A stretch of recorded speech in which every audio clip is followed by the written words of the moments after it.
Alright, so the car, everybody and their mother wants to freaking see the 4-valve swap. I got it on the rims now that I had on the green Mustang when I had the 4-valve swap, and that it's running very good at this point. I made a big mistake when it came to the brand new dipstick. If you guys notice, I got a new one and it was pretty nice because I never really had a solid dipstick, but I had an issue with where the full mark was, and the issue was that I was overfilling the motor. So I was assuming that the smoke I was getting came from piston rings or valve seats or anything or something like that, but I just rebuilt the motor, so brand new piston rings, and I just redid the head. So I put brand new valve stem seals in every last cylinder, so 32 brand new valve stem seals, and it shouldn't have been smoking. The issue is that I was overfilling it, and you can't really tell that it was overfull because of the dipstick and that braided section of it right above the full mark. But I got that sorted out.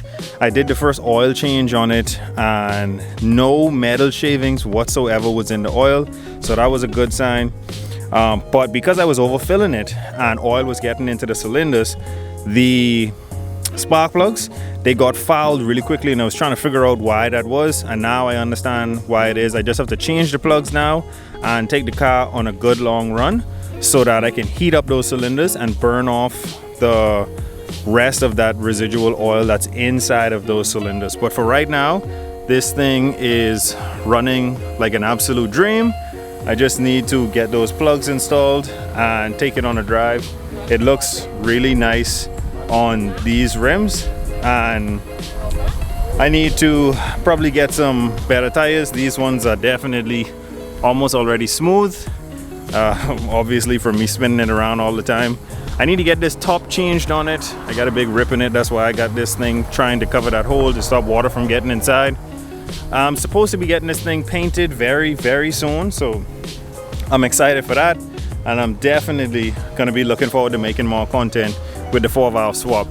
Alright, so the one thing that I can actually be honest with and actually tell you guys about the 4-valve swap is she has about 300 miles on her, and out of the 300 miles that she has on her, she's been at wide open throttle for about, I'd say 75% of that. So I've been beating the living crap out of this motor, and you're not really supposed to do that. I've heard a lot of people say you break them in for about 1,500 miles, 1,000 miles, 500 miles.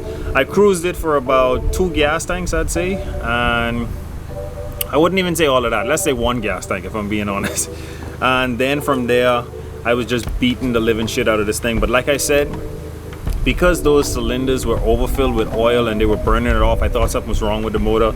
I put the right amount of oil in it and cranked it up, and she started to burn off the oil, and there was no more smoke. It's now starting to run really good, but as you all know, once your spark plugs become soaked with oil, they're not going to give you the right burn or the right performance that you're looking for. So I'm gonna have to change those. I'm gonna make a separate video on that, just giving you guys a nice little update on it. I had to change that front left brake caliper because it was sticking, and I think it's free now. I changed it, but now the front right one is doing the exact same thing because I think this body sat up for too long, so the seals on the brake pistons got really messed up.